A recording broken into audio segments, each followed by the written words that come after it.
Hey everybody, it's Tracy, and recently I've sensed that there's been this bigger increase in interest in Mauritius, especially in the Forex sector.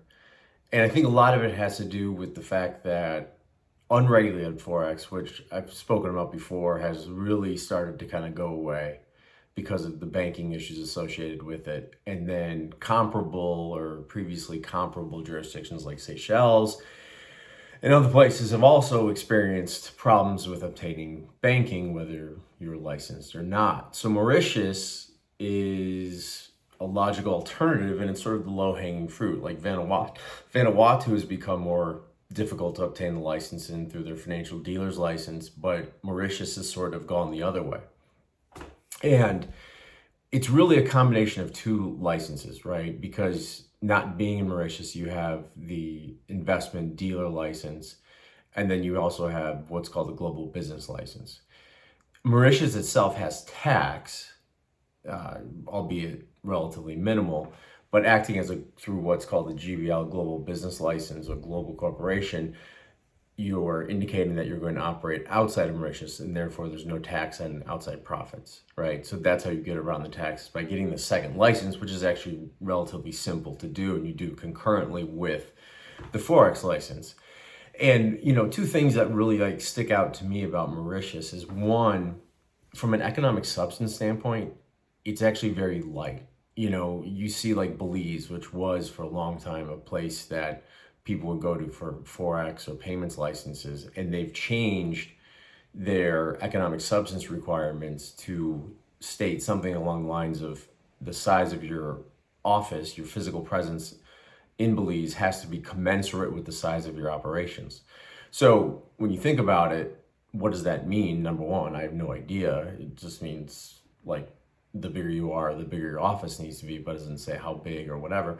But as you grow, you're going to have to increase and get this bigger office space with more people that you may not even use, and you probably wouldn't use, right? Because you're not going to operate from Mauritius, nor would you operate from Belize.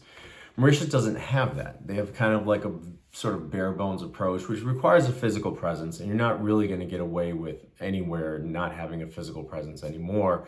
But it's very, the language of the regulation and the statute is very minimal, right? Like a physical presence is required. It doesn't have to necessarily grow exponentially with the size of operations, which they'll know because you have annual reporting obligations.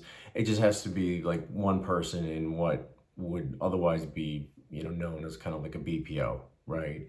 And, with places like Mauritius and Seychelles and all that, office space is really at a premium, right? And I see this in like the hedge fund world a lot, like where people say, well, I'm a fund manager, I need economic substance, all that.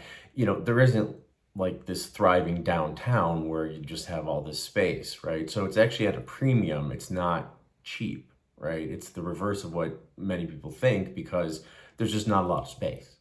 So it becomes important and becomes very relevant when you're looking at what's like my most cost-effective option. And then their second point, which I think is attractive to most people, is that for a basic Forex license that doesn't include underwriting, which for Forex you really wouldn't, under the investment dealer, your minimal capital requirement is 1 million Mauritian rupee, which depending on what day you look at it, can be as low as like 13,000 US last time I checked. So there's very low barriers to entry.